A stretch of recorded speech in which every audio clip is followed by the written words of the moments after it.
озмоишгоҳи низоми миллии иттилоотии пиряхҳои тоҷикистон бо истифода аз аксҳои моҳборагии сифати баланд ва дақиқияти боло пиряхҳоро таҳқиқ намуда, масоҳати онҳоро дар давраи интихобшуда барои ҳар як ҳавзаи пиряхӣ муайян менамояд. Аз рӯи муқоисаи маълумот, сарфи об ва маълумоти метеорологии боришот ва ҳарорат равандҳои ташаккулёбӣ ва таназзулёбии пиряхҳо муайян карда мешаванд. зимни муаррифии имкониятҳои озмоишгоҳи нав зикр гардид ки бо дастгирии пешвои муаззами миллат маблағгузорӣ ба соҳаи илм тадриҷан зиёд гардида, ифтитоҳи ин пойгоҳи илмӣ самараи ҳамин дастгириҳост. роҳбарияти Академияи миллии илмҳои Тоҷикистон бо иштироки олимону коршиносон ва намояндагони вазорату идораҳои марбута фаъолияти озмоишгоҳи низоми иттилоотии пиряхҳои Тоҷикистонро расман оғоз намуда, аз дастгириҳои пайвастаи пешвои миллат муҳтарам Эмомалӣ Раҳмон ба соҳаи илм ёдовар шуданд.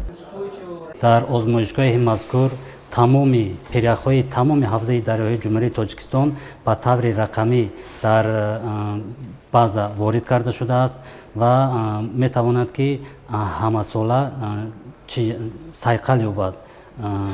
ва ин озмоишгоҳе мебошад ки дар сатҳи ҷаҳон ангушумор мебошад. мо метавонем ки барои истифодаи умум тамоми пиряхҳои Тоҷикистон масоҳати онҳо бо тамоми сифатҳояш ба худ хос вобаста ба релифи ҷойгиршавиишон ҳама хусусиятҳояшон дар он ҷо бо 3 забон дарҷ шудааст ки барои истифодаи тамоми хоҳишмандон дастрас аст. ҳамчунин имрӯз бо иштироки намояндаи агентии байналмилалии нерӯи атомӣ, озмоишгоҳи сифати об, санитария ва изотопҳои маркази омӯзиши пиряхҳои академия ифтитоҳ гардид. фаъолияти озмоишгоҳи мазкур қадами нахустин дар роҳи ташкил намудани низоми миллии иттилоотии пиряхҳои Тоҷикистон маҳсуб шуда, пас аз таҳияи комили он дар раванди истеҳсолот татбиқ мегардад.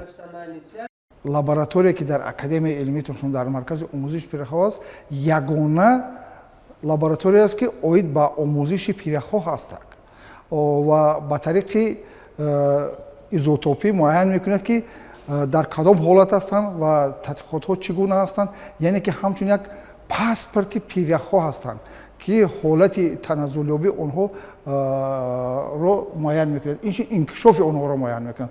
барои ҳамин ҳам дастовардҳои хеле назар ҳастанд ва муаррификунандаи дастовардҳо нисбат ба пиряхҳо аст.